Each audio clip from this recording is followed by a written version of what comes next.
بەناوی خوای بەخشندەی میهرەبان بینەرانی بەڕێز و خۆشەویستی کەناڵی ئاسمانی پەیام دووبارە سڵاوی خوای گەورەتان لێبێ و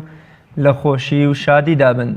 خۆشحاڵ و بەختەوەرم لە ئەڵلقەیەکی دیکەی بەرنامەی باس و خواز بە دیداری ئێوەی بەڕێز و خۆشەویست دەگەمەوە.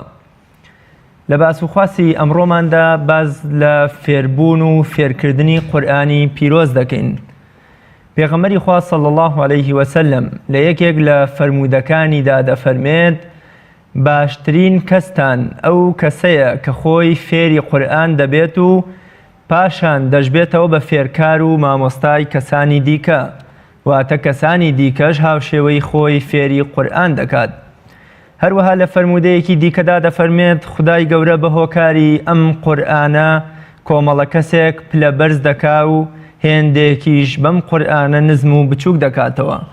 عەبدوڵڵای کوڕی مەسعودی گەورە هاوڵی پێغەمبەری خوددا صلی الله علیه وسلم کە خۆی دەفەرمێت لە زاری شیرینی پێغەمبەری خودداوە لە 114 سوورەتەکەی قورئان 70 سوورەتیانم لە زاری پێغەمبەرەوە لەبەر کردووە، دەفەرمێت کاتێک کە قورئانی فێری یەکێک لە قوتابیەکانی دەکرد دەیفەرموو ئەم ئایەتە یا ئەم سوورەتەم بە جوانی لێوەربگرە و لێم ببیستە و کاری پێ بکە. سوێند بە خودا ئەو ئایەتە باشترە لە هەرچی شتێک لە دنیادا هەیە. ڕۆژێک دەشتەکیەک بەلای مەجلیسی عەبدوڵڵای کوڕی مەسعوددا تێپەڕ دەبێت کە خەریکی وانەوتنەوە و فێرکردنی قورئانی پیرۆزە بە قوتابیەکانی. دەشتەکەکەش دەپرسێ ئەوە خەریکی چین و چی کۆی کردوونەتەوە؟ عەبدوڵڵای کوڕی مەسعودیش دەفەرمێ ئەوە خەریکی میراتی پێغەمبەری خوددا صلی الله علیه وسلم بەسەر خۆماندا دابەش دەکەین. لەم بەرنامەی باس و خوازدا باز لە گرنگی و فەزڵ و پێگە و بایەخی قورئانی پیرۆز دەکەین لە ژیانی موسڵماناندا. موسڵمانان چۆن قورئان بکەنە چرای ڕێگایان، چۆن بیکەنە بەهاری دڵیان، چۆن بیکەنە مایەی سەرفرازی دنیا و قیامەتیان و بەم قورئانە دنیا و قیامەتی خۆیان ڕۆشن بکەنەوە. بۆ قسەکردن لەسەر گرنگی و بایەخی قورئانی پیرۆز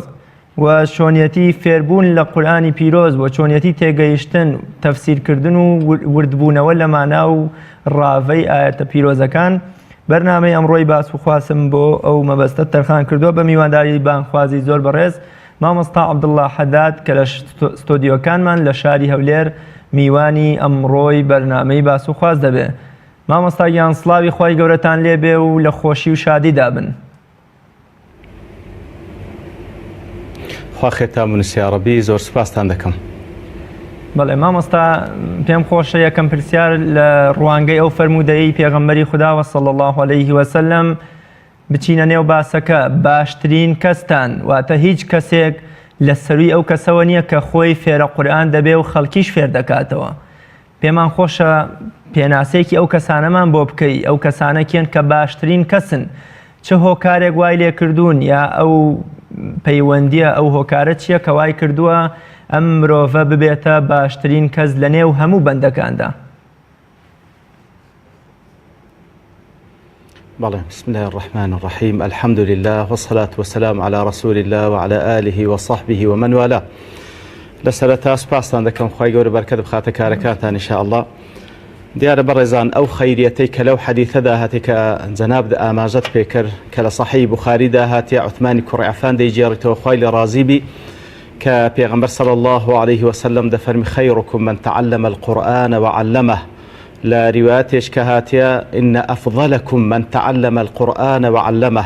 واتە چاکترینتان ئەو کەسەیە کە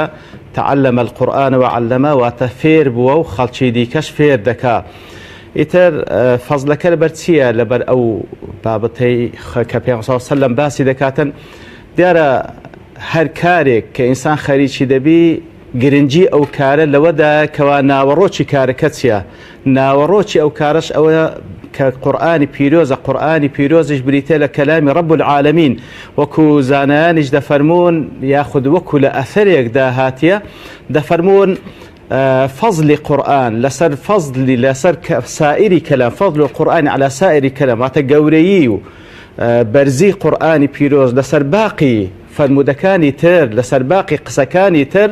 وەکو فەزلی خوا لەسەر باقی مەخلوقاتی. ئیتر ئەو کەسێکەوە خەریکی خەیر الکەلامە کە قورئانی پیرۆزە، ئەحسەن الحەدیثە کە قورئانی پیرۆزە کە کەلای رب العالمینە، حتما دیارە پێغەمبەر صلی الله علیه وسلم دەفەرمی چاکترینی خەڵکی ئەو کەسێکەوە خۆی فێری قورئانی پیرۆز دەکا و هەروە خەڵکیش فێر دەکا. هەتا زانایان لە ڕاوەکردن و لە شەرحی ئەو حەدیثەدا دەفەرمون چاکترین کەس لە دوای پێغەمبەران عەلەیهیم الصەلاة وەسەلام ئەو کەسانن کەوا خەریکی قورئانی پیرۆزن، ئەو کەسانن کەوا خۆیان فێر دەکەن و هەروەها خەڵکی دیکەش فێر دەکەن. بەڵێ مامۆستا، ئەو فێربوونەی کە پێغەمبەری خوددا صلی الله علیه وسلم لە فەرمودەکەی بەڕێزیاندا ئاماژەی پێدەکا، ئایا تەنها پێلەبەرکردن و وتنەوەیەتی یان بۆ نمونە هەموو بوارەکانی تری قورئانی پیرۆز دەگرێتەوە لە تەجوید و تەدەببر و لێوردبوونەوە و دەرهێنان و هەڵێنجاننی وەکوڵێ ئەحکام و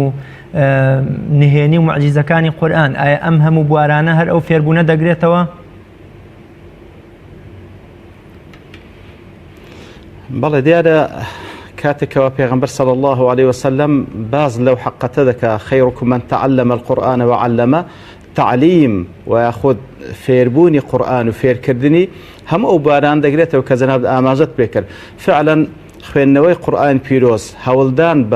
بابلين خويندنويك وكو بوشوي كلو بيغمبر دابزيا صلى الله عليه وسلم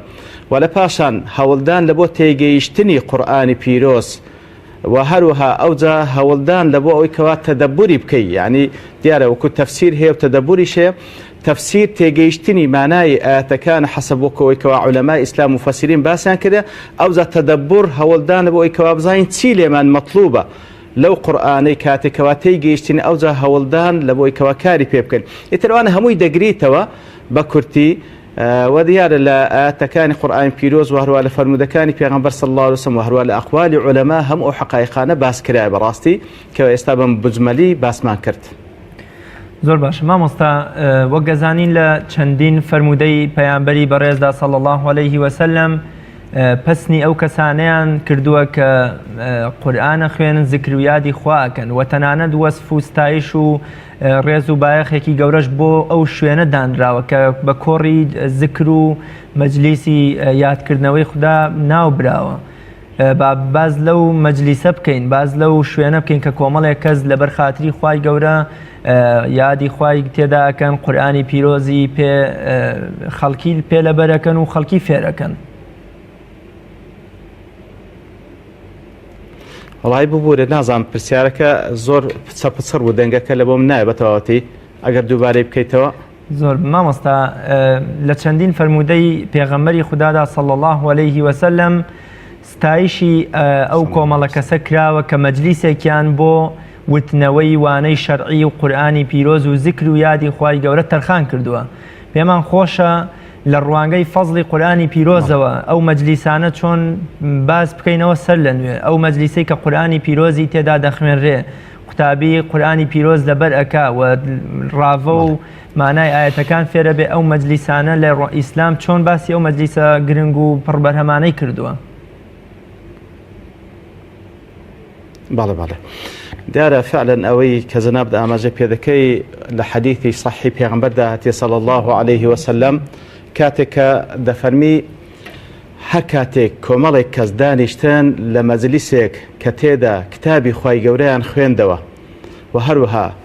باسی خوای گەورەیان کرد سبحانه وتعالى هەر بزەوت بەو لەفزە دەفەرمی یەتەدارەسون القورئان واتە دیراسەیان کرد بە مەبەستی فێربوون و لێ حاڵیبوون، دەفەرمی ئەو مەجلیسە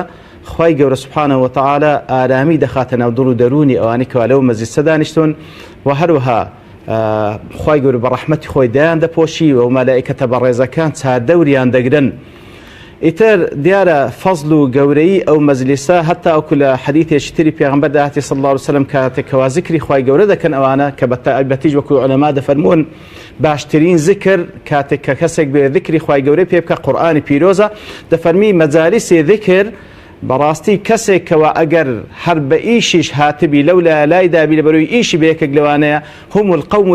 لا يشقى جليسهم ئەوە کەسانێکن ئەوەی کە بەلاشیاندا بێ لەگەڵیاندا بنیش و بەکارێک لەگەڵیان بی لا يشقى جليسهم بەڕاستی ئەو کەسە بەدبەخت نابی واتە ئەو کەسە بەشی بەردەکەویتن لەو هەموو فەزڵ و ڕەحمەتەی کەوا لەو مەجلیسەدا هەیە دیارە ئەوەش هەر دەگەڕێتەوە سەر ئەوەی کە بەفعلی خەریک بوون بە قورئانی پیرۆز ئەو مەجلیسانەی کەوا بە تایبەتی تێیدا دەرسی قورئانی پیرۆز تێدا دەگوترێتەوە ئەوجا چۆنیەتی فێربوونی قیراءەکەیە بەو شێوەی کە پێغەمبەر صلی الله علیه وسلم خوێندیتەوە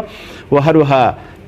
باسکردنی یاخود ڕاوەکردنی ئاەتەکانی قورئانی پیرۆزە و یاخود باسکردن و لەبەرکردن و مڕاجعەکردنەوە و دەورکردنەوەی قورئانی پیرۆزە هەموو ئەوانە دەگریتەوە فعلا ئەویش دەگەڕێتەوە لەوەی کەوا فعلا شەڕەف و بەرەکەتی ئەو مەجلیسە لەوەدایە کە دەگەڕێتەوە سەر ئەوەی کەوا خەریکی بەرزترین کەلامن کەوا ئەحسن الحەدیث کە کەلامی رب العالمینە. زۆر باشە مامۆستا هەر بگەڕێنەوە بۆ ئەو فەرمودەی پێغەمبەری خوددا صلی الله عليه وسلم باشترین کەستانە و کەسەیە کە خۆی فێر دەبێ و خەڵکی تریش فێر دەکا واتە دوو قۆناغە یەکیان قۆناغێک کە خۆی فێر بووە و لە قۆناغی دووەمیشدا ئەو فێربوونە دەبەخشێتەوە باوکێک خۆی نەخوێندەوارە یا بۆی مەشغەڵەت و بژێوی ژیانەوە نەیپەرژاوەتە سەرەوەی کە فێرە قورئان بێ بەڵام ئێستا دەستی منداڵەکەی دەگرێ بۆ ئەوەی فێری قورئان بێ دەیباتە خولەکان دەیباتە مزگە و دەیباتە لای ڕێکخراوەکان پاداشت و گەورەی ئەم باوکە چەندە کە قۆناغی دووەمی فەرمودەکەی پێغەمبەری خودای جێبەجێ کردەوە کۆڵێ کوڕەکەی هانداوە یام هەوڵی داوە فێری قورئان ببێ. بەڵێ زۆر جوانە دیارە ئەو باوکەی کەوا بەخۆی نەخوێندەوارە بەڵام هەوڵ دەدا منداڵەکانی فێر بکە دەستی دەگری دەیبات حەلەقاتی ذکر حەلەقاتی تعلیمی قورئانی پیرۆز دیارە فەزڵ و گەورەی زۆرە فعلا بەشی دووەمی حەدیثەکە دەیگرێتەوە بەڵام لە دوا ڕۆژدا کاتێک کە ئەو کوڕی هەر شتێک فێر دەبی لە قورئانی پیرۆز کاتێکەوە حرفێکی قورئانی پیرۆز دەخوێنیتەوە کەەوە معلومی هەموو لایەکمان کە پێغەمبەر صلی الله عليه وسلم دەفەرمی بە خوێندنەوەی هەر پیتێک لە قورئانی پیرۆز دەخێری پێدەگا ئیتر بە تەدەبورکردن و تەفسیرکردنی کاتێکەوە ئەو کوڕە فێری دەبی و هەروەها جێبەجێی دەکا و کاتێکەوە دەیڵێتەوە لە هەموو ئەجر و پاداشتەکانی بە تەکید ئەو بابە شەریکە لە هەموو ئەجر پاداشتەکانی ئەو بابە شەریکە کەواتە وەکو زانان دەفەرمون ئەو دایک و بابانەی کەوا خەریک بوون بۆی کە منداڵەکانیان فێرە علومی شەرعی بکەن و بە تایبەتیش قورئان و سوننە کە ئەسڵی علومەکانن بە تەکید ئەو دایک و بابانەنە کە لە دوا ڕۆژدا ئەو منداڵانە هەر شتێک دەکەن لە کاری خێر هەر کردەوەیەکی خێر و هەر قسەیەکی خێر دەکەن بە تەکید ئەوان تێدا شەریکن کەواتە تحدیدی دەکەن عولەما نەوەک ئەو دایک و بابەی کەوا بێ ئاگایە لە منداڵەکان نە ئەو دایک و بابەی کەوا سەبەبن لەوەی کەوا منداڵەکانیان فێر بن هانیان دەن دەستیان دەگرن ڕێنمویان دەکەن بە تەکید ئەوانن شەریکن لە ئەجر و پاداشتی ئەو منداڵانە کاتێکەوە هەر کارێک دەکەن بە تایبەتی کە ئێستا بابەتەکەمان بابەتی با بڵێن فێربوونی قورئانی پیرۆزە هەر حرفێک دەخینی بابەکە و دایکەکە لەگەڵی شەریکن هەر کارێکی پێدەکات دایک و بابەکە لەگەڵی شەریکن هەر دەرسێک دەڵێتەوە دایک و بابەکە لەگەڵی شەریکن کەواتە فعلا ئەگەر بەخۆشی نەیتوانیا ئەوە دیارە لا یکەلیف الله نفسا إلا وسعها بەڵام ئەوەی لە توانایدا بۆ کردیتی کەوا دەستی منداڵەکەی گرتێ و بردیتی لە بۆی کەوا فێری قورئانی پیرۆزی بکە ئەوە بە تەکید دیارە ئەوی شەریکە لە هەموو ئەو ئەجر پاداشتەکە ئەو منداڵە وەریدەگریتەوە. زۆر باشە مامۆستا ڕۆڵی دایک و باوک چییە لەوەی کە لەم سەردەمەدا لەگەڵ ئەوەی کە عوزر و بیانوویەکی وا نەماوە لە کەمی ڕێکخرا و مزگەوت و شوێنە ئاینیەکان شوێنە پەروەردەییەکان ڕۆڵیان چییە لەوەی کە من دەستی منداڵەکەیان بگرێت کە هەموو ئێستا لە هەموو گەڕێکەکان مزگەوت هەیە و دەرزی تیا خوێنرێ قورئانی تێدا خوێنرێ ڕۆڵی دایک و باوک و کۆمەڵگە و دەوروبەر چیە لەوەی کە منداڵەکانیان بەو ئاراستەیەدا بن کە فێری قورئانی پیرۆز ببن. بەڵێ جوانە دیارە فعلا یعنی خوای گەورە سوبحانەهو وتەعالا لە هەموو زەمانێکدا ئیقامەی حوجە لەسەر بەندەکانی دەکا تاوەکو هیچ کەسێک لە ڕۆژی قیامەت نێ بڵێ خوا نەمتوانی ئیتر یەک لەو بابەتانی کەوا فعلا حوجەیە لەسەر هەموو دایک و بابێک و لەسەر هەموو کۆمەڵگەیە کە ئێستا مەوجودە ئەو با بڵێن مەراکزانە و ڕێکخراوانە و ئەو حەلەقاتانەی تەحفیظە کە ئەلحەمدوللا لە زۆربەی شوێنەکان لەخوا بە زیاد بێ بە تایبەتی لە وڵاتی ئێمە ئەلحەمدوللا چەندین ڕێکخراو کەرەوە لە خزمەتی قورئانی پیرۆزدان کاتێکە فەرع و لقیان هەیە لە زۆربەی جێگاکان هیچ کەسێک عوزری نەمایەکەوا بڵێ وەڵا لەبەر ئەوەی هیچ جێگایەک نەبوو بیبەم کەواتە کاتێکەوە خوای گەورە ئەو دەرگا خەیرەی کردیتەوە کاتێکەوە خوای گەورە کەسانێکی مسەخەر کردی ئەو هەموو مامۆستایە لە برایان و لە خوشکان لە خزمەتی قورئانی پیرۆزدان و باوەش لە کوڕ و کچانی ئەو میلەتە دەکەن تاوەکو بێن لە خزمەتیاندا بن لە بۆ فێرکردن و لە بۆ ئەوەی کەوە بابنی هەم تعلیمی حروفەکانی و خوێندنەوەکی صحیح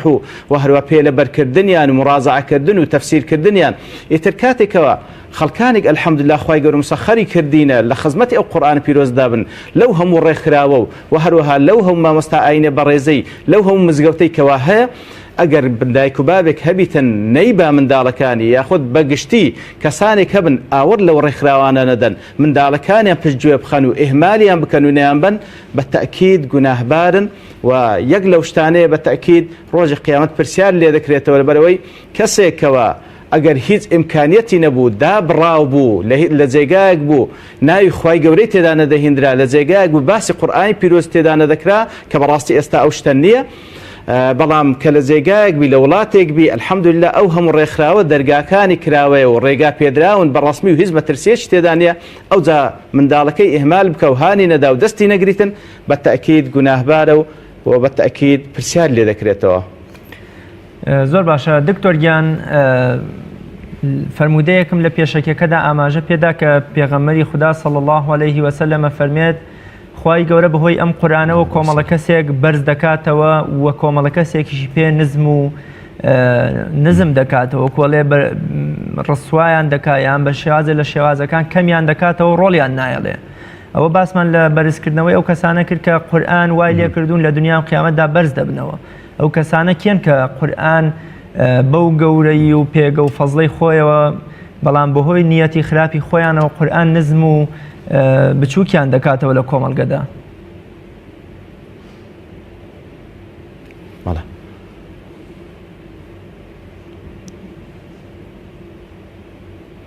دیارە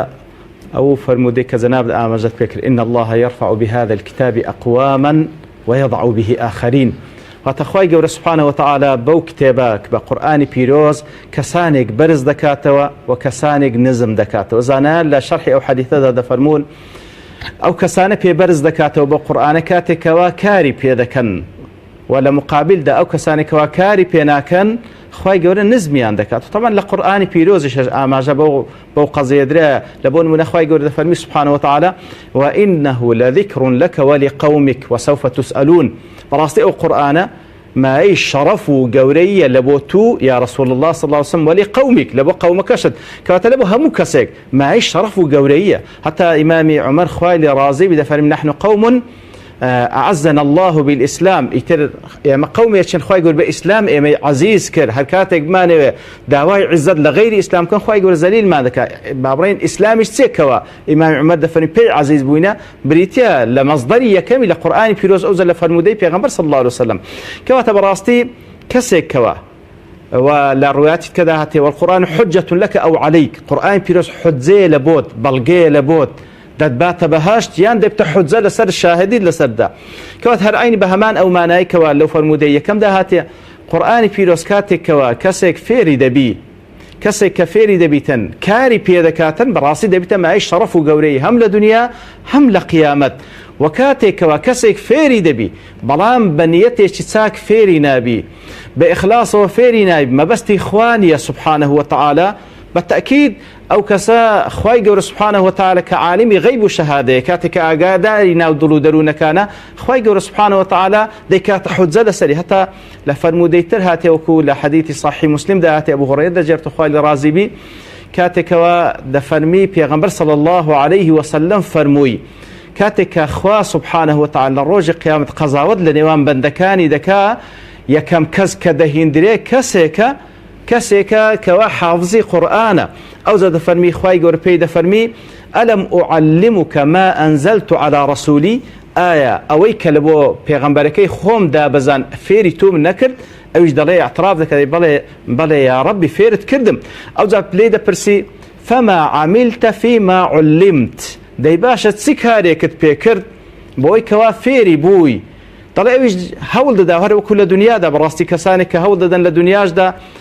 ظاهرن خەڵکی ڕازی بکەن دەڵێ لەوێن دەرێش هەروە دەکاتن دەڵێتن خوایە تعلمت فيك العلم وقرأت فيك القرآن دەفەرمی خوا لە پێناوی تو فێرە عیلم بووم و لە پێناوی تو فێرە قورئانی پیرۆز بووم وكنت أقوم به آناء الليل وآناء النهار و هەروەها بە شەو بە ڕۆژ کارم پێ دەکرد ئەو جا خوای گەورە پێی دەفەرمی کەذەبت درۆت کرد مەلایکەتەکان پێی دەفەرمون کەذەبت درۆت کرد جا خوای گەورە پێی دەفەرمی لێ عیلم فێربووی تاوەکو پێت بڵێن عالم لێ قورئانت لەبەر کرد تاوەکو پێت بڵێن قارئ واتە حافظی قورئان ئەو جا دەفەرمی فقد قيل ذاك ئەوەشت پێ گوترا ئەو جا دەفەرمی فأمر به فسحب على وجهه إلى النار أو كما قال الرسول صلى الله عليه وسلم فأمر به فألقي على وجهه فألقي في النار كواتا فرمان ذكرتن كواتا سد موتسا وفري بدريو راتشش ريبرو جهنم خوا بنام بدا كواتا ما بس تكلرتيا أجر كسك بإخلاص وفير قرآن بيروز نبي كفيري بوكاري بينك بالتأكيد هو مصير تسار نسكيت كوالا نتيجة دا لجأته بي برز بيتوا بي نزم دبيتوا هم لدنيا وهروها هم لقيامتيش وكب ما جامن بك لو فرمودي پیغمبر صلى الله عليه وسلم دفرمي بەڵێ دکتۆر گیان کەواتە کەسانێکن بەنیازێکی خراپ فێرە قورئان دەبن بۆ ئەوەی کە خەڵکی پێیان بڵێن دەنگیان خۆشە یان بۆ نمونە ڕاوەی ئاەتەکان بە پێی ویستی حاکم ڕەزا قورسەکانی سەردەم مانا بکەن و تەفسیری بکەن یان بۆ ئەوەی لە تەعزیە و مناسەبات و کۆڕووکۆبنەوەکانە پارەی زۆری پێوەربگرن ئایا ئیسلامی پیرۆز بۆچووی لەسەر ئەم جۆرە کەسانە چییە کە هەروەکو کەسێکی دڵسۆز و مخلص قورئانەکە فێر دەبێ بەڵام ئەوەی کە خراپی دەکات شێوازی بەکارهێنانەوەیەتی و ئەو ئامانجەیە کە لە پێناوی ئەفێر بووە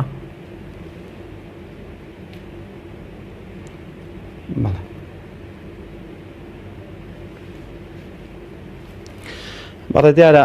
فعلا قورئانی پیرۆز كاتك خوي جور سبحانه وتعالى وصف ذكاء سورة البقرة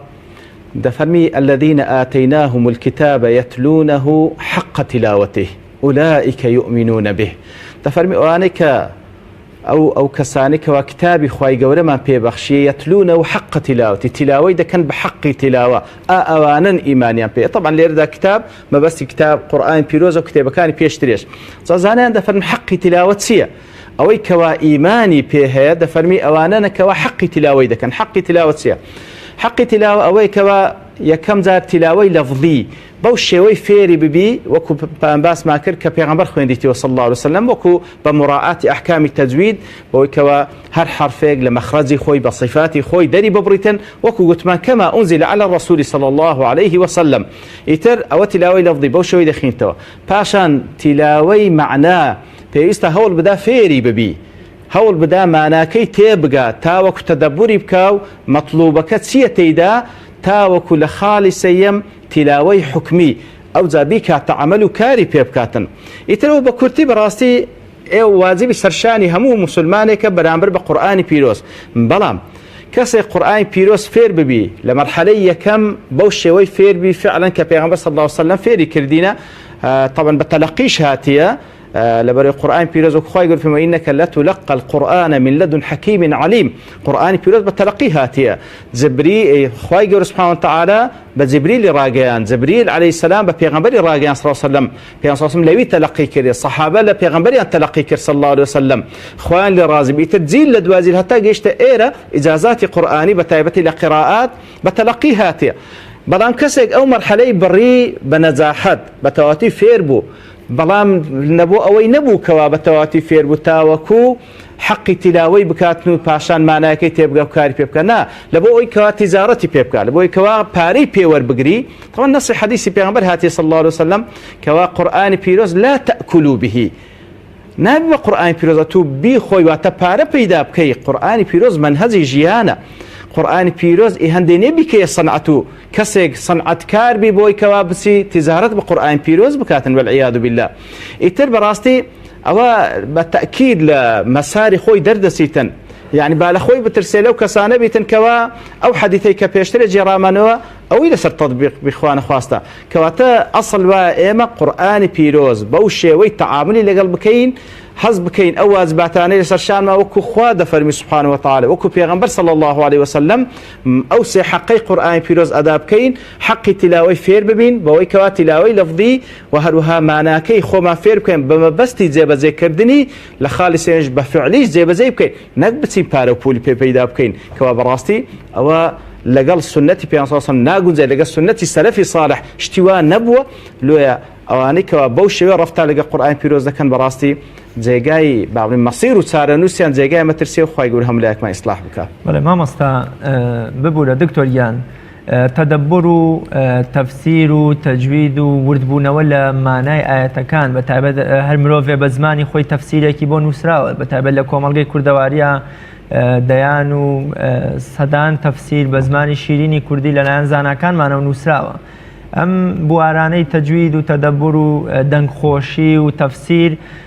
چ گرنگی و بایەخێکی زیاتر بە قورئانی پیرۆز دەبەخشن یان چۆن وا لە مرۆڤ دەکەن زیاتر لە قورئانی پیرۆز نزیک ببێتەوە و ئەو فێربوونە بگرێتەوە کە لە فەرمودەکە ئاماژەمان پێدا. بەڵێ دیارە فعلا یعنی ئەوەی کە باسمان کرد مەسەلەی یەکەم واجبمان لەسەرشان بەرامبەر بە قورئانی پیرۆز ئەوەی کەوا هەوڵ بدەی خۆتی فێر بکەی بەو شێوەی کە پێغەمبەر خوێندیتیوە صلی الله عليه وسلم واتە بە واتایەکی تر واتە ئەحکامەکانی تەجوید فێر ببی هەر حرفێک لە مەخرەجی خۆی دەربچی بەو صفاتانەی کەوا هەیتی دەری ببڕی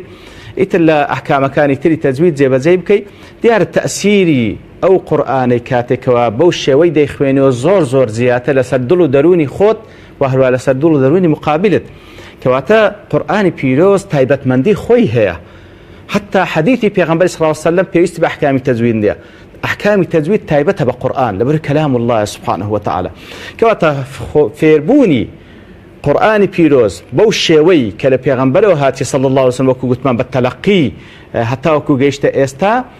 هەوڵدان لۆ فێربوونی زۆر گرنگە ئەسڵەن وەکو عولەما دەڵێن کەسێک توانای هەبی خۆی فێر بکە بەڵام خۆی فێر نەکا گوناهبارە بە تەئکید لەبەرەوەی طبعا ئەوان تەفاسیلی باز دەکەن بە بڵێن لەحنی جەلی هەیە لەحنی خەفی هەیە بە تایبەت لە لەحنی جەلی واتە کاتێکەوە بە شێوەیە چووە بە هەڵە دەیخوێنیتەوە حرەکەیەک لە حرەکاتەکانی وە خۆتان زانکەوە زمانی عەرەبی زۆر با بڵێن وردە لەو بابەتان لەوانەی گۆڕینی حرەکەیەک لە حرەکاتەکانی فەتحەیەک بکەیە ضەمەیەک کەسرەیەک بیگۆڕی ماناکەی بە تەواتی دەگۆڕێ ئیتر بە تەئکید ئەو کەسە ئەگەر مقەسیر بی ئەسڵەن هەوڵی نەدای بخۆی فێر بکە بە تەئکید شەک و گومانی تێدانێ گوناهبارە بەڵام لە لەحنی خەفی مەدەکەی چەند حەق خۆی دایان نا یاخود لە هەندێک با بڵێن حروف هەیە کە با بڵێن غەیری عەرەب بە تایبەتی ئێمەی کورد لە هەندێک حروف لەوانەیە زەحمەتیەک تێدا دەبینین ئەوەندەی لێمان مەطلوبە لا يكلف الله نفسا إلا وسعها ئەوەندەی لێمان مەطلوب پێویستە هەوڵی لۆ بدەین بەڵام کەسێک ئیهمالی بکە هەموو ژیانی خۆی لەولا صرف دەکاتن بەڵام توانای نییە یاخود ئامادە نییە مقدارێک لە تەمەنی لە خزمەتی قورئانی پیرۆز بی لە خزمەتی کەلامی رب العالمین بی بە تەئکید ئەوە گوناهبارە ئەوە با بڵێن بابەتی تیلاوە و خوێندنەوەکەی بەو شێوەی کە دابەزێ لەوە پێغەمبەر صلی الله علیه وسلم لە مەسەلەی دەنگخۆشیش بەضەبط پێغەمبەر صلی الله علیه وسلم زۆر ئاماژەی پێکردێ قورئانی پیرۆز پێویستە هەر کەسێک هەوڵ بداتن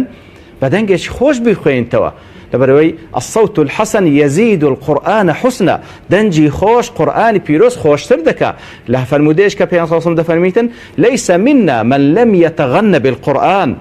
لە ئێمە دانیە طبعا بە چەند شێوەیەک با بڵێن عولەما شەرحیان کردێ و حەدیثەی لە یەک لە شێوازەکانێ لە ئێمە دانیە کەسێک هەوڵ نەدا بە دەنجی خۆش قورئانی پیرۆز بخوێنیتەوە لەبەرەوەی بەڕاستی دەنجی خۆش تەئسیر لەسەر دڵ و دەروون هەیە لە بۆ خۆت و هەروە لە بۆ مقابلەکەس کە جۆر لێ ڕادکەواتە ئەوانە هەمووی پێویستە مراعات بکرێتن پاشان لە مەرحەلەی دووەمی گوتمان وەکو مەرحەلەی هەوڵدان لە بۆ تێگەیشتنی هەوڵدان بۆ تێگەیشتن و ئەوزا تەدەبورکردنی طبعا ئەویش هەر مەقسوودە كتاب أنزلناه إليك مبارك ليدبروا آياته وليتذكر أولو الألباب خوای گەورە سبحانه وتعالى دەفەرمی کتابێکە دامان بەزاندیە کتابێکی پڕ بەرەکەتە خوێندنەوەی حرفێک تێدا بەدە خێر حسابە ئیتر پڕ بەرەکەتە ئەوجا دەفەرمی لەبەرچی دابەزێ ليدبروا آياته تاوەکو مسلمانان تەدەبر لە ئاەتەکانی بکەن واتە هەوڵ بدەن تێی بگەن ئەوجا مەطلوبی خوای گەورە لەو ئاتە و لەو کەلامە کاتێک کە فەرموویتی خیتاب لەگەڵ ئێمە دەکا مەبەستی چییە خوای گەورە ئەوە تەدەبورە بەڕاستی کەواتە لە بۆ هەندێکدا بەزیێت تاوەکو تەدەبوری تێدا بکرێتن وەلعەلەهم یەتەذەکەڕون ئەوجا پند و ئامۆژگاری لێ وەربگیرێ کەواتە بەڕاستی ئەوانەی کەوا تەنها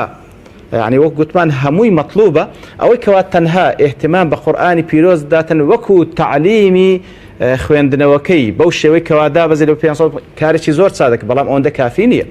ئەو کەسێک کەوا ئیتمام بە قورئانی پیرۆزدا تەنها بۆی حفظی بکە بەڵێ حفظکردنی قورئانی پیرۆز شتێکی زۆر پیرۆزە ئەگەر بمانوێت لە خاڵێکدا ئیشارەت پێ بدەین بەڵێ ئەوش زۆر پیرۆزە ئەسڵان ئەوانەی کەوا حفظی قورئانی پیرۆز دەکەن میلادگەری پێغەمبەرن صلی الله علیه وسلم پێغەمبەر صلی الله علیه وسلم یەکەم حافظی قورئانی پیرۆز بووە بەڵام هەر ئەوەندەش نییە وەکو زانایان دەفەرمون ئەو کەسەی کەوا فلانە کەس حفظ قورئانی تەواو کرد ئەگەر کاری پێ نەکا چی کردی يعني زاد في المصحف نسخة تەنها نسخەیەک لە مصحف زیاد بووە کە الحەمدولله ئێستا مصحف زۆرە نا کەواتە بەڵێ ئەوانە هەمووی پیرۆزن بەڵام هەمووشی پێکەوە ئەوجا تەواو دەبی فێربوونی لەبەرکردنی ئەوجا تێگەیشتنی وەکو گوتمان زۆر زۆر مهمە ئەدی باشە ئەگەر تێی نەگەی کو کاری پێ دەکەی کو گوتمە واجبی سێممان بەرامبەر قورئانی پیرۆز کارپێکردنە لێ زانان دەفەرمون تەدەبور و تێگەیشتنی قورئانی پیرۆز عیلاقەی بە هەردوو لا هەیە بەڕاستی لۆیە ئەو کەسێکەوە قورئانی پیرۆز ئەگەر تێنەگا لەوانەیە لە تیلاوەکەش حەق خۆی ناداتێ و ئەو کەسێک کە قورئانی پیرۆز تێنەگا نازانێت چ کارێکی پێ بکە ئاخر کار بەچ بکە بە شتێکەوە تێناگا کەواتە بەڕاستی ئەوانە هەمووی مەطلوبە و پێویستە هەموو مسلمانێک هەوڵ بداتن خۆی فێرە هەموو ئەو شتانە بکە کە وەکو واجبە لە سەرشانی بەرامبەر بە قورئانی پیرۆز زۆر باشە دکتۆریان کەواتە چۆن ئەوە لای مسلمانان دروست بکەین کە تەدەبور و تێگەیشتنی قوڵ لە قورئانی پیرۆز زۆر گرنگترە لەوەی کە مسلمانان بە تایبەت لە ڕەمەزان و کاتەکانی دیکەدا بە دیار کاسێتێکەوە یان مۆبایلەکەیەوە تەنها خەیاڵی لای ئەوەیە کە لاپەڕەکان هەڵداتەوە کۆڵە هیچ ئاگای لە قورئانەکە نییە و ناشزانێ باز لە چیەکە ئایا ڕەحمەتی خوایە غەزەبی خوایە باز لە داستانی پێغەمبەرانەکە بۆ منە زانایەکی هەرەمەزنی وڵاتی کوردان کاک ناسری سوبحانی بە ڕەحمەت بێ دەفەرمێ خوێندنەوەی دوو ئاەتی قورئانی پیرۆز بە تەدەبور و مانایەکی قوڵ زۆر باشە لەوەی کە تۆ چەندان خەتم بکەی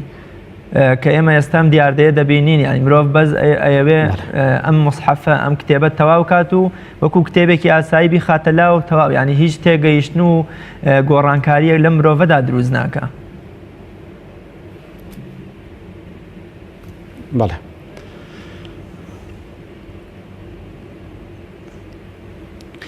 بەڵێ بەڕێزەکەم دیارە تەدەبور لە قورئانی پیرۆز تەفەکوڕ و تەدەبور تێگەیشتنی قورئانی پیرۆز ئەوجا مەبەستی خوای گەورە چییە لە قورئانی پیرۆز دیارە وەکو گوتمان ئەوە هەر وەکو ئەو ئاەتێک کە تازە خوێنمانەوە لە سوڕەتی صاد کە خوای گەورە دەفەرمی کتابە کە پڕ بەرەکەتە لیەدەبەڕوا ئایەتی تاوەکو تەدەبور لە ئاەتەکانی بکەن تەماشا دەکەی پێغەمبەر صلی الله عليه وسلم چەند گرنگی بەو بابەتەدا طبعا بە زمانی ئەوان دابەزیە پێغەمبەر صلی الله عليه وسلم عرب بۆ بە زمانی عەرەبی دابەزێ سەحابە بە زمانی ئەوان دابەزێ بەڵام لەناو ئەوانیش تەئکید لەسەر ئەو قەزەیە کرایتەوە لەلایەنی پێغەمبەر صلی الله عليه وسلم لەلایەنی سەحابەوە خۆیان لێ ڕازی بێت یعنی تەماشا دەکەی پێغەمبەر صلی الله عليه وسلم وەکو لە حەدیث صحیحدا هاتیە جاریە وا هەبووە یەک شەو بە کاملی شەو نوێژی کردێ بە ئاەتێک لە سوڕەتی المائدە إن تعذبهم فإنهم عبادك وإن تغفر لهم فإنك أنت العزيز الحكيم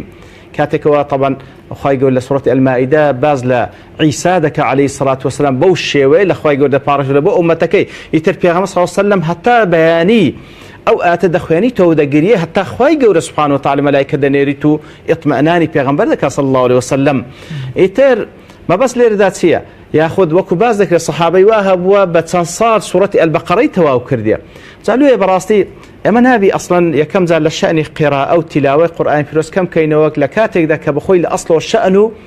گرنگی و ئەهەمیەتی هەیە یعنی مەوە لەبیر نەکەین کە پێغەمبەر صلی الله عليه وسلم دەفەرمی خوێندنەوەی هەر پیتێک لە قورئان ئەو نمونەشی لێ دەینەوە دەفەرمی ناڵێم ئەلیف لام میم یەک پیتە نە ئەلیف پیتەکە لام پیتێکە میم پیتێکە هەر پیتێکی لە قورئانی پیرۆز کە دەیخوێنیەوە بەدە خێر هەیە کەواتەوە بەڕاستی گرنگی خۆی هەیە بەبێ شەک بەڵام ئەوەندە کافیە نەخێر وەکو گوتمان ئەو کەسێکەوە تەنها تیلاوەی دەکات بەبێەوەی تەدەبوری بکە بەڕاستی ئەوە بەشێکی گەورە و گرنگی لە واجبی سەرشانی خۆی بەرامبەر بە قورئان ئیهمال کردیە. ئەدی باش ئەگەر تێی نەگات تەطبیق دەکا کار بەچی دەکا لێ فعلا خوێندنەوەیەک بە تەدەبور لۆ لە کاتێکە لە پێغەمبەر دەپرسرێ صلی الله عليه وسلم بە چەند ڕۆژ ختمەیەک بکرێ دیارە ئەخیر شت طبعا ولا حواری لەگەڵ یەک لە سەحابەکان والله أعلم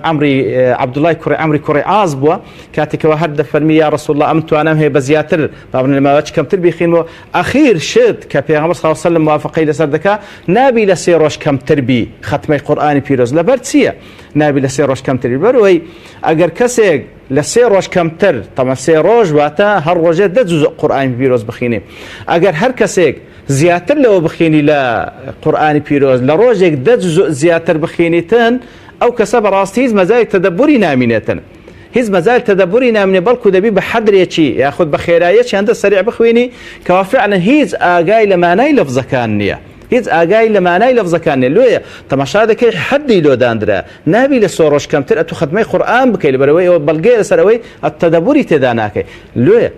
زۆر گرنگە فعلا ئینسانی مسلمان بەڵێ ختمەی قورئانی پیرۆز وەکو ئەو خێر و بەرەکەتەی کە هەیەی بە تایبەتی کەسێکەوە لە بۆ نمونە حافظی قورئانە پێویستە بەڕاستی زۆر ئێتمان بە ئەوەی بداکەوە تکراری هەندە بکاتەوە تاوەکو قورئانەکەی لە بیر نەچێتەوە یاخود هەر کەسێک کە وەکو جەناب گوت لە ڕەمەزان یاخود لە غەیر ڕەمەزان حەزی لێ ختمە زۆر بکە بابی کە دەستی خۆش بی بەڵام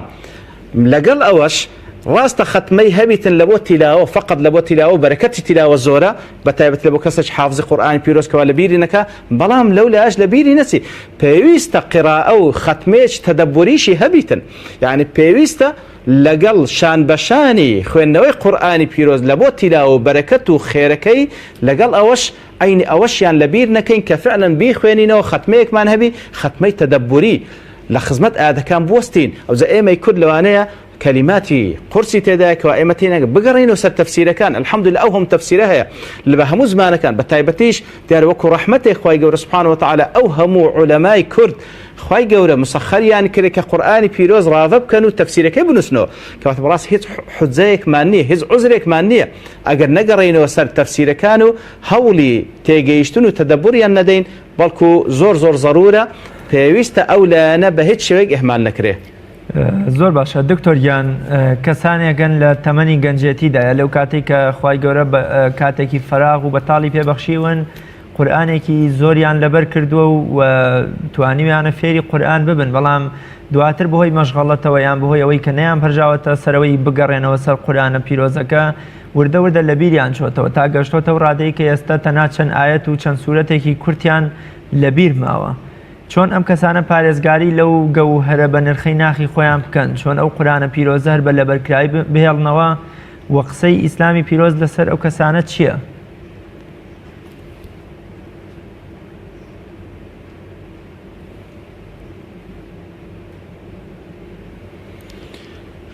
بەڵێ دیارە پارێزگاریکردن لەسەر ئەو قورئانی کەوا لەبەری کردی هەر کەسێک بەڕاستەوە فەزلێکی گەورەیە ئەسڵەن ئەو کەسێک کەوا خوای گەورە سوبحانه وتعالى ئەو فەزلەی لەگەڵ دەکا کە قورئانی پیرۆز لەبەر دەکا ئەوجا جوزئێک یان هەمووی پێغەمبەر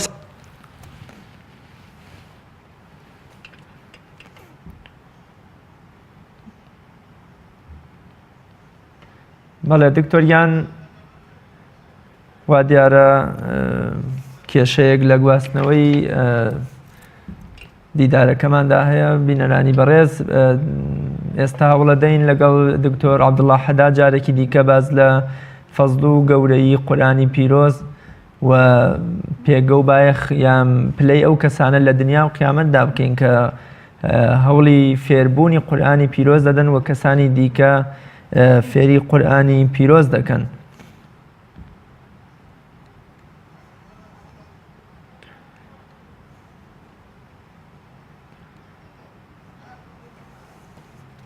وا دیارە قورئانی پیرۆز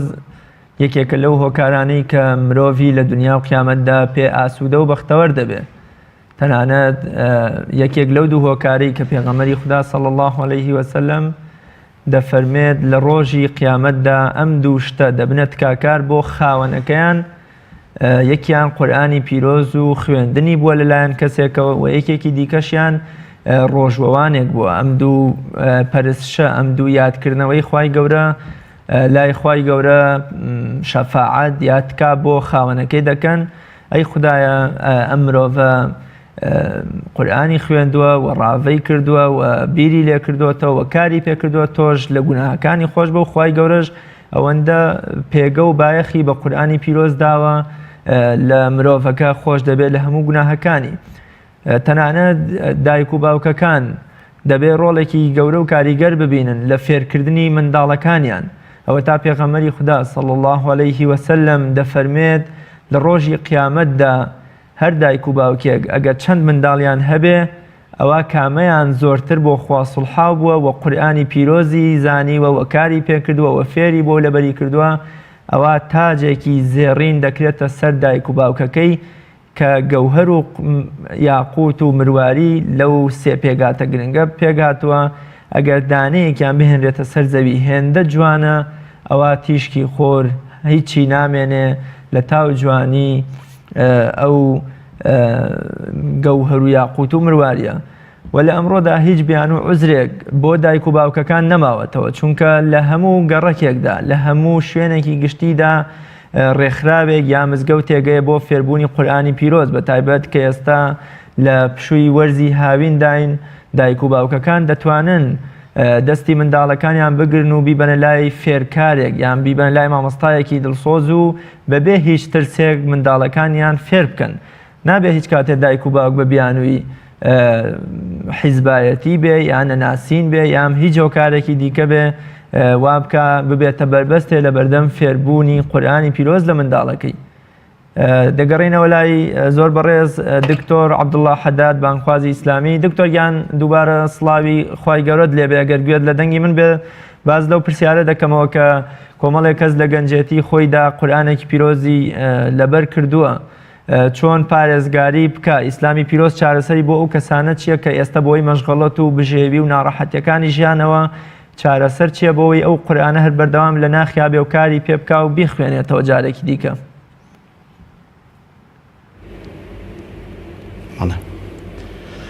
مەڵێ بارەکە الله فیک. دیارە لە بیرچوونی قورئانی پیرۆز لە دوای ئەوەی کەوا خوای گەورە فەزڵ لەگەڵ کەسێک دەکاتەن بەشێک لە قورئانی پیرۆز لەبەر دەکە یاخود هەمووی لەبەر دەکا، بەڕاستی لە بیرچوونەوەی حقەتەن تاوانێکی گەورەیە.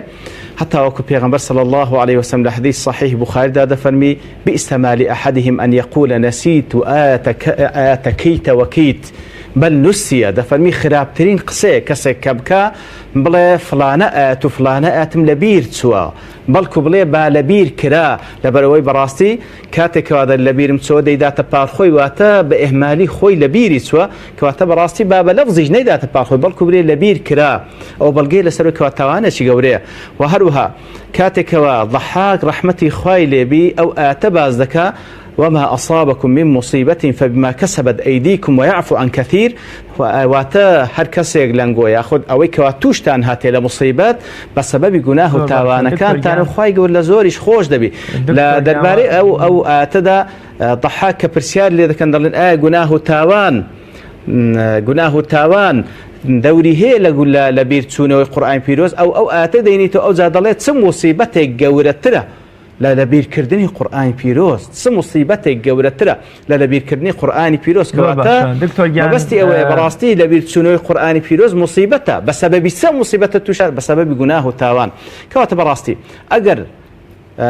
لەبیرچوونەوەی قورئان هیچ گوناه و تاوانێک نەبی، تەنها ئەوە نەبی کە ئەو کەسە بەڕاستی لەلایەنی مراجعة كوصيتي پیغمبر صلى الله عليه وسلم إهمالي كربي أو عند جناهي بس كسي كواشتشي أو جوهر بقيمتي بي بخشرابيتن قدر قيمتي نظاني بالراس تاوان شي جوريه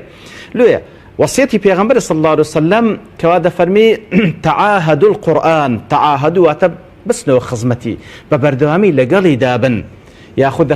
وتذكر القرآن واتب ببردوام ببير خوتاني بينوا ببردوام ببير خوتاني بين كاتب راستي تاکە حل لە بۆ ئەوەی کەوا ئەو قورئانەی کە پێت بەخشرا لە بیری نەکەیە ئەوەی کەوا بەردەوامی تکراری بکەیەوە بە بەردەوامی تکراری بکەیەوە. ئەوجا بە تایبەتی لە نوێژەکان، بە تایبەتی لە سونەتەکان و بە تایبەتیش لە شەو نوێژدا و هەروها لەو کاتانێکەوە زۆربەی زۆرمان بەڕاستی لە ژیانمان بەهەدەر دەچی لە ناو سیارەکان لە چاوەڕوانی با بڵێن عیادەکان لە چاوەڕوانی دەوام لە چاوەڕوانی فلانەشت و فلانەشت کە بڕاستی زۆرێک لە تەمەنمان لەوەی بەزایە دەچی باشترین فرسەتە لە بۆ مڕازعەکردن ئەو جا وەکو گوتمان لە ناو نوێژەکانیش بە تایبەتی لە ناو نوێژەکان وەکو زانایان دەفەرمون لێیە ئەو قورئانە وەکو زانایان وەصفی دەکەن سەریع الحیفظە سەریع النسیانە بە ئاسانی وەکو خوای گەورە وەلەقەد یەسەرنا القورئانە للذیکری قورئانی پیرۆز ئاسان کرا لە بۆ ذیکر ئەوجا لە بۆ فێربوون لە بۆ لەبەرکردن لە بۆ تێگەیشتن لە بۆ کارپێکردن بەڵام ئەگەر کەسێک پشتی تێبکاتن دیارەوانیە بە زەحمەتەوە دەبێتن قورئانی پیرۆز زوو لەبەر دەکرێت بەڵام زووش لەبیر دەستەوە حکمەتەکەشی چی وەکو زانان دەفەن لەبەر چەوە هەزوو لەبیر دەستەوە لەبەرەوەی مەبەست لە قورئانی پیرۆز کەسێک کەوا لەبەر بەردەوام بیخێنیتەوە تاوەکو بەردەوام خێری لۆ بنووسرێ ئەدی ئەگەر کەسێک یەک زار لەبەری کردو بڵێت تەواو ئێچ خێرێکی تێدا دەمینێ کەواتە ئەوەش حکمەتی تێدا کە خوای گەورە وای کردیە کە زوو لەبیر بستەوە وەکو هەندێک لە زاناش دەفەرمون یەک لە صفاتەکانی قورئانی پیرۆز کە خوای گەورە باسی دەکاتن وإنه لكتاب عزيز لا يأتيه الباطل من بين يديه ولا من خلفه دەفەرمین کە خوای گەورە فەرموویەتی عزیزە واتە یەک لە مانایەکان کەرێوەژێ قورئانی پیرۆز لەوە عزیزترە لە سینجی کەسێک بمینێ کە ئەو کەسە ئیهمالی کردیە ئەویش لێی پشتی لێ دەکات دیارە کاتی بەرنامەکەم زۆر کەمی ماوە دکتۆریان من پێم وابوو کە کاتێکی زۆرمان ماوە بۆی باز زیاتر لە قورئانی پیرۆز بکەین بەس پێم خۆشە بە یەک خولەک زۆر بە کورتی لەبەرەوەی کە دوو خولەکیش بەسەر کاتی بەرنامەکەما تێپەڕ بووە سوود و پاداشتی قورئان خوێندن و لەبەرکردن و فێربوون یان بۆ منە فێرکردنی کەسانی دیکە بۆ خۆمان و دایک و باوکمان هەم لە دنیا و هەم قیامەتدا چییە بۆ ئەو کەسانی کە فێرخواز و فێرکارن بەڵام ئەگە بە یەک خولەک بێ و زۆر بە کورتی من سوپاس دەکەم بەڵێ دیارە گەورەترین سوود و با بڵێن استفادەی قورئانی پیرۆز لە بۆ دایک و باب بە تایبەتی لە ڕۆژی قیامەتدا وەکو ئەو فەرموودەی پێغەمبەر صلی الله علیه وسلم کەوا ڕۆژی قیامەت کەسێک دەینن کەوا خوای گەورە سبحانه وتعالى فەرمان دەکاتن کەوا ڕێزی لێ بندرێت تاجی کەرامەتی لەسەر بندرێ جلکوبەرجی کەرامەت و ڕێزی لەبەر بکرێ دەڵێ ئەویش دەفەرمیتن یا ڕەبی خوایە ئەو هەموو ڕێز و ئەو هەموو پاداشتە لە بەرامبەر چی یا ڕەب العالەمین دەفەرمی لە بەرامبەر ئەوەی کەوا کوڕەکەت فێری قورئانی پیرۆز بۆ خەڵکی فێر کردیە چاوەکو زانان دەفەرمون ئەوە باش ئەزر و پاداشتی داکوبار بوابی ئەدی دەبی ئەزر و پاداشتی کوڕەکە خۆی چەند بیتن ئیتر بەڕاستی زۆر شتی زیاترشێ بەڵام دیار لەبەر تەوابوونی کات هەر ئەو هەندە ئیکتفای پێ دەکەین زۆر سپاس بۆ بەڕێز دکتۆر عەبدوڵڵا حەداد بانخوازی ئیسلامی کە لە ستۆدیۆکانمان لە شاری هەولێر میوانی ئەمڕۆی بەرنامەی باس و خواز بوو بینەرانی بەڕێز و خۆشەویست زۆر سپاس بۆ ئێوەی بەڕێز و خۆشەویستیش تا بەی گەشتنەوەکی تر و لە ئەڵقەیەکی نوێی بەرنامی باس و خواز بە خوای گەورە و میهرەبانتان سپێرم خواتان لەگەڵ